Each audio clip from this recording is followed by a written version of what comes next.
In today's video, I'm going to teach you how to add logo or image in Lovable. By the end, you'll know exactly where to go, what to click, and how to give a clear prompt so Lovable adds your logo or image exactly where you want it. First, head to the Lovable home dashboard. This is your project's control center where you can see your app and make changes. Make sure you're in the correct project or workspace before you start so your edits land in the right place. Next, click Ask Lovable. This opens Lovable's built-in assistant, which interprets your instructions and applies changes to your app. Think of it as your co-pilot. You'll describe what you want, and it will handle the implementation. In the message box, type your prompt clearly and specifically, then press Enter or click Submit.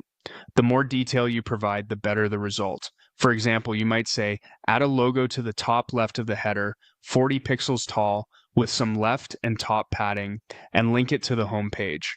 If your image is already available in your project assets or hosted at a public URL, include that reference, like a file name or link.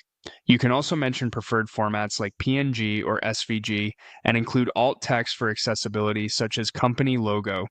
Small details like size, alignment, and spacing help Lovable place the image correctly and keep your layout tidy across screen sizes. After you submit, Lovable will generate the change and show you the result. This is your chance to make your edit, review the placement, check the size, and confirm that the image looks sharp on light and dark backgrounds. If you need tweaks, maybe a slightly smaller height, a centered position on mobile, or a hover effect on the link, tell Lovable exactly what to adjust using short follow-up prompts. You can also refine accessibility by confirming the alt text and ensuring the image doesn't stretch or distort. Specifying object fit, contain, or a fixed height with auto width often helps maintain proportions. When everything looks right, click Publish.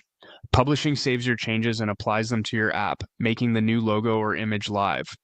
Give the page a quick refresh or open it in an incognito window to double-check the final result as a new visitor would see it. That's it. You went to the dashboard, opened Ask Lovable, typed a clear prompt, reviewed the generated change, and published. With precise instructions, you can place any logo or image exactly where you need it and refine the look in just a few iterations.